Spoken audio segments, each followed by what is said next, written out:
একটি পায়ের ওপর পা, দুটি হাতকে জড়াজড়ি করি, যেন মনে হচ্ছে একটি খাটে দুইজন মানুষ শুয়ে আছে, মনে হচ্ছে নিত্য কলা প্রদর্শনী। আর গৌর হরি যেই খাটে শয়নে আছেন সেই খাটটি কিসের জানে? সেই খাটটি হচ্ছে সোনার খাট। তাহলে আপনাদেরকে যদি প্রশ্ন করা হয় যে আপনারা গৌরাঙ্গকে নেবেন না সোনার খাটকে নেবেন, কোনটা বলবেন? সোনার খাট নেব, অনেক দাম আছে। ওইরা কাকে নেবেন গো, গৌরাঙ্গকে না সোনার খাটকে? হ্যাঁ, কাকে দরকার? সোনার খাট নেবেন? আপনারা কি নেবেন? হ্যাঁ, মায়েরা আস্তে করে বলছে, বলছে গৌরাঙ্গকে বলছে ওরা।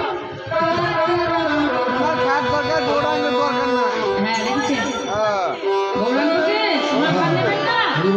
দিতে বলছেন তো, অনেক দাম সোনার খাট। বলছে আমার গৌর সোনাকে কেউ যদি একবার অঙ্গে ধারণ করিতে পারে তার আর সোনার দরকার হয় না।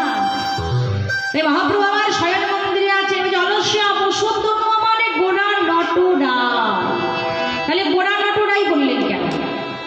নট শব্দে নাচি আর রাই শব্দ হচ্ছে শ্রেষ্ঠ।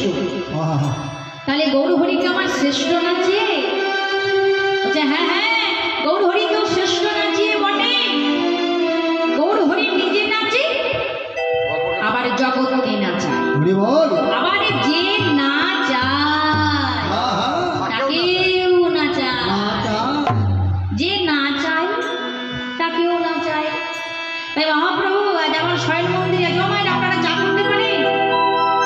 চা করতে পারেন কি গো মায়েরা? বিশুদ্ধ মায়েরা পারো চা করতে পারো? মায়েরা মনে মনে ভাবছে যদি একবার হ্যাঁ বলি তাহলে যদি চা খেতে চলে যায়। না গো, যাবো না। পারো চা করতে পারো? চা করার পর কি করতে হয়? চাগুলোকে ছেঁকে নিতে হয় তো নাকি?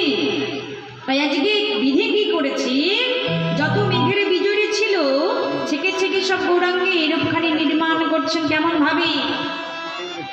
আজি মেঘের